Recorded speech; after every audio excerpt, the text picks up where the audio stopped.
Hey, what's up, you guys? This is Sheila Bila coming to you with another review of Tyler Perry's Sistas Season 8, Episode 4, Showing Out. Y'all, please don't hesitate to like, comment, and subscribe. The more you do like the video, the more it does go through the algorithm, and more people will start to view the commentary. Oh, yeah, today has been well, it's actually, 5 in the morning I'm recording this, but my yesterday was crazy. All the election stuff, and then my daughter, she's away at college, and she ended up receiving some crazy text message about her being a slave, and they're going to put her in a van. And she goes to one of those, PWIs, one of those predominantly white colleges in the South. So I'm just like, and that's been crazy. Like, she has to meet with the police and report or do an investigation. Like, and thank God that she knows the chancellor there. So it's like, oh my God, yeah. Pray for our children in this climate. Pray for just the state of this world, because one thing this election did do is cause division. And that was the one thing that I was scared of. People feeling that they have the right to be superior over someone else. And that, no. And I plead all of this stuff in the blood of Jesus. Look, no harm, hurt, or danger will come to my family, my daughter, your family, or anything like that. Because no, we are not having, the devil done lost his mind, but he gonna have to find it today, because we not doing it. In the name of Jesus, by his stripes, his blood, shall by. But anyway, let's go ahead and get into this episode of Sistas. So the episode does pick up where it left off. Andy is trying to go in and see Gary. Hudson is trying to stop her from going to see Gary. They have this whole back and forth about every time, like, why was she here? She's the one that did this, and like, she has the capability of doing it. And Andy is saying, how did I do this? How would I be able to do this? Like, you was there when I was there. Like, how am I able to do this? And he says that he's been watching her for a long time, and everybody, that gets around her ends up, and I guess bad. I don't know. He just make it seem like she's the common denominator to everything bad in Gary's life. And that is not the case. And she was like, well, since you've been around me, then you know that how much he has harassed me and how much everything that he's put me through. But Hudson is not trying to see or understand that. And when she tries to go in, Hudson grabs her. And that's when this security guard comes up and like, hey, you don't need to be doing that. What's going on? And then she introduces herself. She's like, I'm Andy Barnes. I'm here to see my fiance. And the police officer is like, well, if that's your fiance, then you could go see him. But Hudson has power of attorney. How convenient is it for him to have power of attorney? It's starting to look very suspicious. Okay, so back over at the office, Fatima had just got off the phone with Andy, right? Because she was she didn't get off the phone with Andy. She was trying to contact Andy, but she was trying to talk to Andy, but Andy was busy, so they couldn't really have a conversation. Robin comes up and says, are you on a personal phone call? Like, didn't we just have the conversation about, we're not doing that? And so Fatima just pretty much gets to the point, like, what is going on here? Why is Hayden taking over Andy's cases? Like, why? She's getting into the meat and potatoes as to what's going on, because she does say Andy is divorced, a divorce attorney. Excuse me, y'all. That Andy is a divorce attorney, and Hayden is taxed. Like, he has no idea what he's doing. And Robin is like, look, we're both on the same side. I care about Andy just like you, even though, he's had a closer relationship because they have been intimate. But at the same time, he was like, and she's questioning, why is Robin here? Like, you just swing in just in the nick of time to pretty much save the day. And Robin saying, well, when he heard about Leland's passing, he got on the first flight out. He just so happened to come when the whole stabbing of Gary happened, and Andy was in the interrogation room. So he just happened to come it's like coincidence. Like, I'm here and all this stuff is happening. So let me go check on Andy. Oh, Andy is being interrogated by the police. Really? So let me go in and get her. So that's how he's making it seem as if all of this is just coincident, that this is happening right around Leland's, Leland's, demise or whatever. And Fatima is just really looking at Robin like, because she still raises questions like, and why would you make why would you make Hayden, out of all people, why would you make Hayden your boss, girl? That's your boss. And she was like, I don't even want to say it. And he said, look, I need Hayden to be pretty much bombarded with cases. Like, he wants Hayden in over his head. For me, I'm thinking he's trying to set Hayden up to get fired, because he knows that Hayden is an arrogant, pompous, egregious, classist. He knows that he is everything but humble, and to me, it looks like he's trying to fire him. That's what it looks like to me. He's trying to bury this man in a caseload that he cannot handle. And he said he wants Fatima to look after him. Basically, you make sure he doing what he can't do, so we can get him up out of here. That's what it looks like to me. Like, he's trying to handle Hayden, and he's slick trying to handle Gary. Because y'all did say Robin looked like he could have been the one that did it.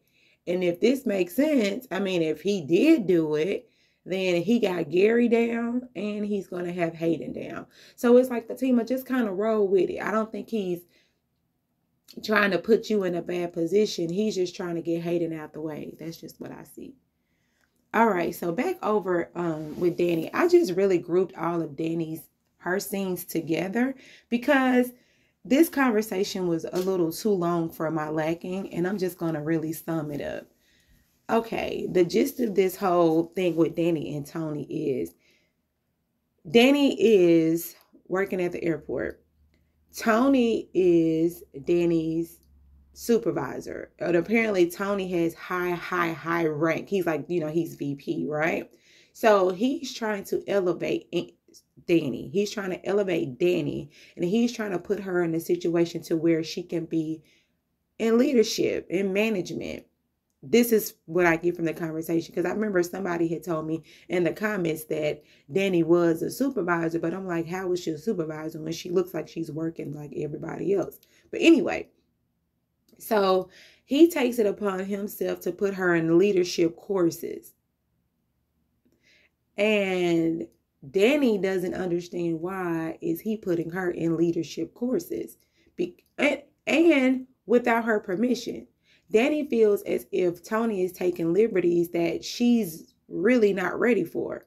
Because when Danny thinks about the airport, she just looks at this as a job. Like, I got this job, so I'm really fine where I am. Tony brings up the fact that, Andy has made partner. Karen has gotten her salon.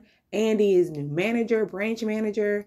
And it's like, what are we doing with you? You know what I'm saying? Can we elevate you?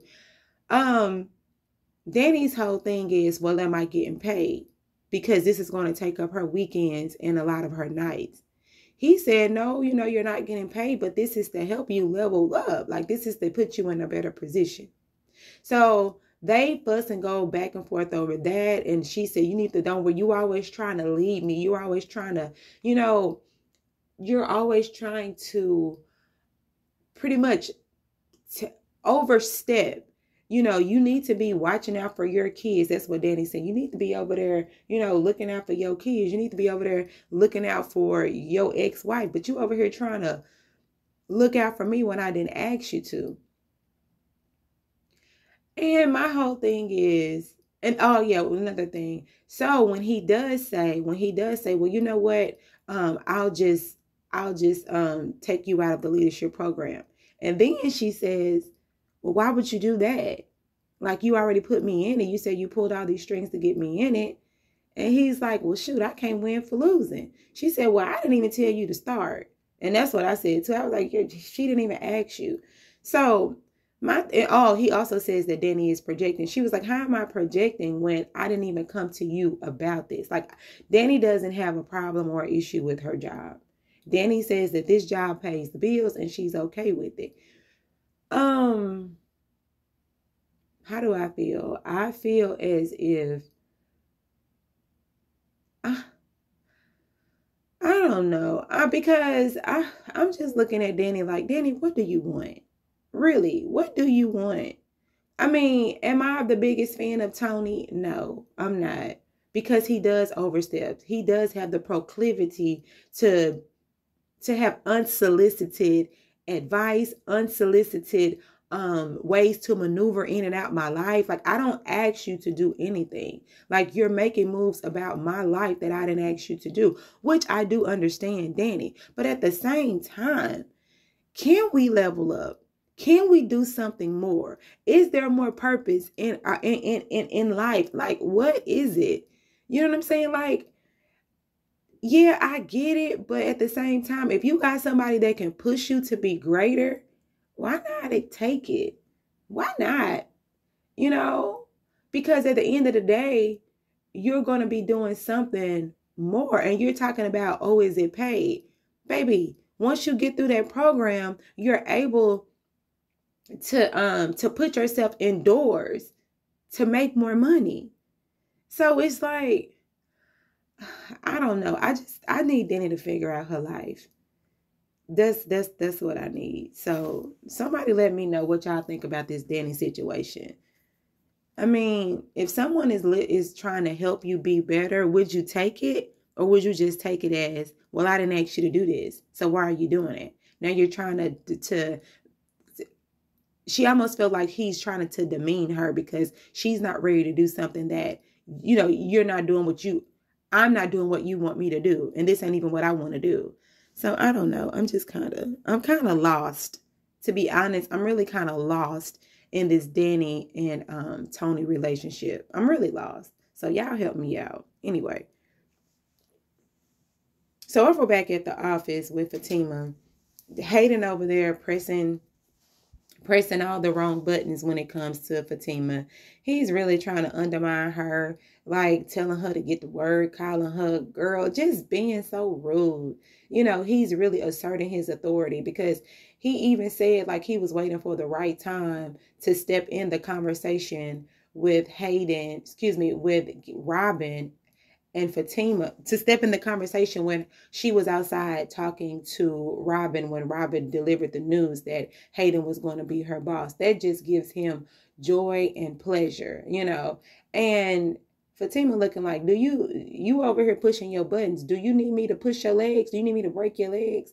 You know, but Fatima, we can't be doing it. Like you be telling Zach on Zatima, you're going to have to figure out another way, baby, because that threatening stuff, that ain't working. So while they're over there talking and Hayden is antagonizing Fatima, Zach comes in with midday brunch or breakfast or whatever that is he got in that bag. And Hayden is just like, what is your felon boyfriend doing here? I'm like, child, you got a felon in the White House. But hey, that's neither here nor there. Yeah, so he was like, you know, Zach is like, I'm here to bring, you know, Fatima her lunch or whatever, her breakfast or whatever. And so Hayden, being the pest that he is, he makes this statement like, yeah, Fatima knows how to work her way around a lot of things or something to that effect. And that gets Zach upset because like, he like, and we know what he's saying when he says stuff like that. You know, we know that you dated Fatima and y'all did whatever y'all did. But you weren't even really that good at it, Hayden. So why in the world are you saying this in front of her fiance? Or whatever. So Zach tries to get at Hayden, you know, but Hayden goes the other way. That's pretty much what that was. Okay, so back over at Sabrina's office. Maurice is back. Hey, Maurice. So Maurice is trying to understand what's going on, like what's been going on. He heard the news about Gary. He's trying to understand what happened. He's like, was this a set it off event? Like, what was going on? And, Maurice done created some whole scene. Child, I got confused in the scene that he was trying to create in his head. And Sabrina's like, boy, we was at a wedding. We had good clothes. I mean, well, Andy had good clothes on. So what in the world are you talking about? And all of that. Maurice does make, election references talking about what was it? Was it Andy didn't have much of a chance as a Democrat in Florida? Something to that effect. Or maybe Gary didn't have a chance like a Democrat in Florida. Well, I don't know, but shoot, child, we didn't have no chance like a Democrat in Florida. Oh, and by the way, I did vote blue, for if you want to know, I did. So, yeah. But anyway, so while they're talking, Paige comes in. Shout out to who told me her name was Paige because I sure forgot. Paige comes in and she's upset. She was like, one of y'all have put these one of y'all got me fired. Somebody put this salacious accusations on me saying that I was getting back shots and using my throat and my neck, in the back of a car. She said, I don't even know what back shots. She don't even know what back shots are. She had to look it up. I said, girl, did you find what you was looking for? Now that you know what they are, you gonna continue to do it. Anyway, so child, she was like, I know one of y'all did it. And Maurice said, but you got the caucasity to sit up here and accuse me of doing something. But mind you, before Paige came in there, why did Maurice start ducking, talking about angry white woman? I was like, boy, you the one started it with this girl anyway. But anyway. So, Paige is upset. She was like, somebody really lied on her. They didn't have any evidence that she was doing that. And so she's really getting her job back.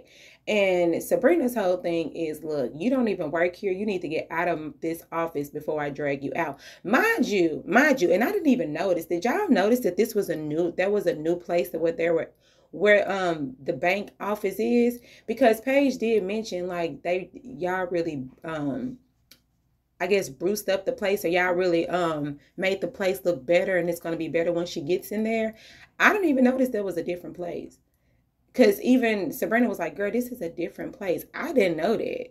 I mean, it does look different, but it looked the same too, so I really don't know. But anyway, so when Sabrina said that she was going to drag Paige up out of there, Paige was like, nah, you need to understand, I got my job back. But because she called corporate, and when she called corporate, and when corporate said they didn't have enough evidence, when they don't have enough evidence on her, they had to give her a job back. Period. Like, y'all didn't have, this was only word of mouth. Now, if they got some video cameras around, the bank showing this girl in the back of a car, doing whatever she was doing, that's different. But if y'all don't have any video, no evidence, then she can get her job back. So Sabrina's whole thing is you need to just go to HR or whatever. But my thing is this, Sabrina, you're the bank manager, right? So why wouldn't corporate give you a phone call to let you know that Paige was coming back? I kind of thought about that. I was like, well, you're the branch manager. Why wouldn't they give you the heads up? I don't know. Okay, so now we're back over at the hospital, and this is when Hudson brings out the power of attorney and all that stuff.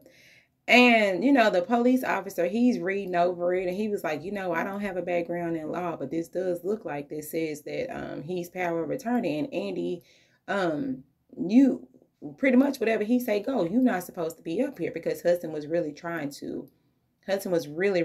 to get her to go home. Andy takes the documents. She looks at them, and she's like, she was just like, this doesn't make sense. How did you become Gary's power of attorney? And now that I'm thinking about this, more and more fingers are pointing towards Hudson. Because if you have power of attorney, then that means you can make decisions over whatever, you know what I'm saying, Gary has going on as far as like his estates, his properties, and all of this stuff. So it's like you're pretty much acting in the place of Gary until Gary can, I guess, get better.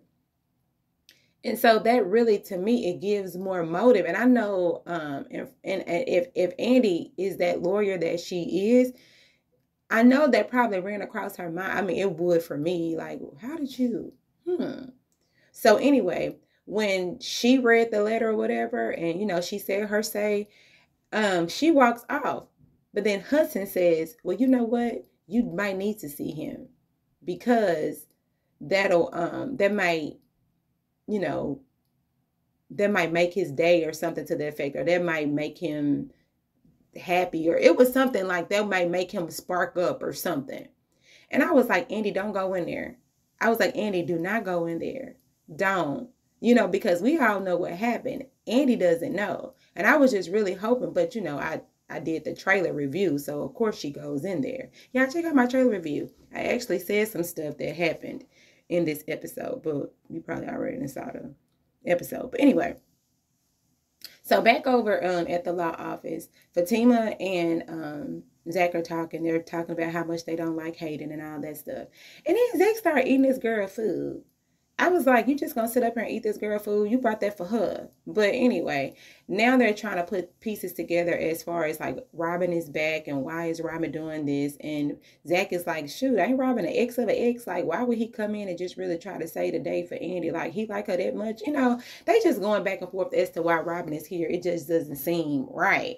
But then, yeah, we are moving forward in the storyline when it comes to Sisters and Fatima, because in this scene they actually make reference to her baby, which is really good, because now it's like, because she was looking a little puffy, I was like, she looked like she could be pregnant or whatever. They're trying to show it, but she was like, all this stuff is stressing me out. And then, she touches her belly and Zach touches her belly too. Like, no, we don't need you stressed out and all that stuff. And then she make reference to her, that food making her nausea because Zach wanted to kiss her when she left.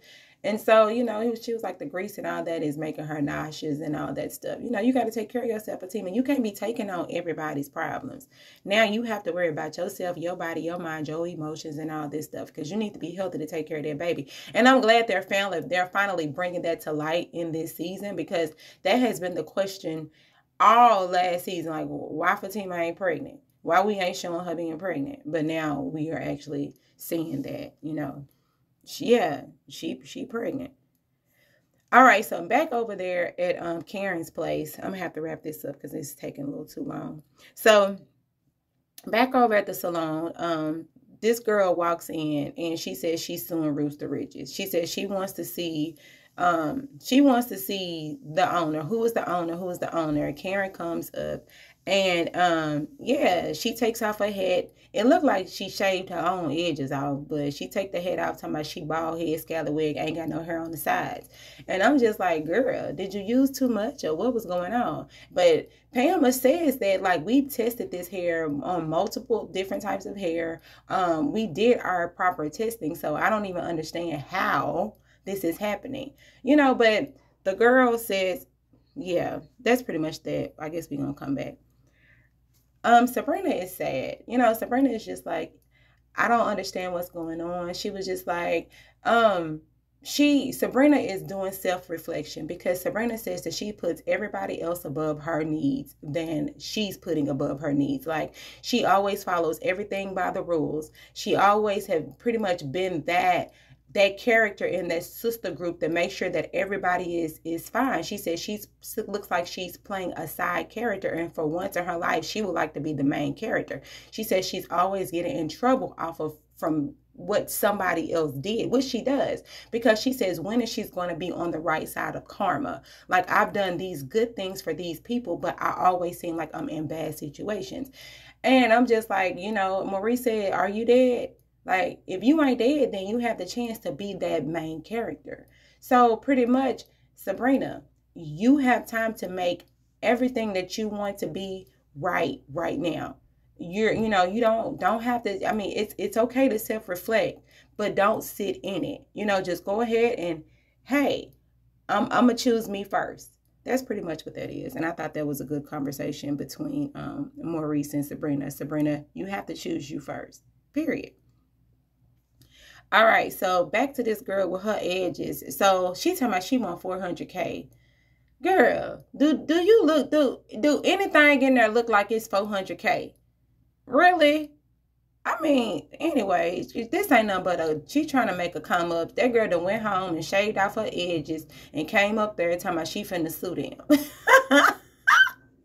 Talking about if she don't get 400K, then she gonna sue. Y'all take her to court. Take that girl to trial. Take that girl to trial, because she ain't talking about nothing. She just over here playing games. Anyway, so back over at the hospital. Child, Andy's sitting over there looking down at Gary, talking about, oh, why this? Why this? I really loved you. Touching all on his face, rubbing all in the man's hair, rubbing the man's chest, arms. I'm like, girl, don't touch him too much. Don't touch him too much. Child, your fingerprints all on him. Don't touch him too much. Anyway, so she up there telling me, I really loved you. Why couldn't you be the man I needed you to be? Why couldn't you be the love that I needed you to be? Gary. And then you have to do this, all of this. All of that evilness got you here in this hospital. Oh, Gary. Child, all of a sudden, Gary eyes. Gary eyes and open. I said, oh, Lord, here we go. Gary about to get ready to talk. But instead of this sucker talking, he started convulsion. Child, the stuff was going everywhere. Help! Help! Somebody help! I said, girl, they gonna say you went in there and tried to unalive that man. Hudson, once again, set you up. And Andy, you're there. Whew. Anyway, y'all, this is Sheila Bila. Like, comment, and subscribe, and let me know what y'all think. You think this was a setup by Hudson, or do you think this was a setup by Robin? Because Robin did tell her, you need to go down there and you need to see your husband, your fiance. You need to be the doting fiance. So Robin told her to go down there. Hudson said that she couldn't go back there, but then says, go on in there. You have a surprise waiting. Now, he didn't say that part, but I said, you have a surprise waiting. Anyway, y'all, this is Sheila Bila. Like, comment, and subscribe. Y'all have a great day. Bye.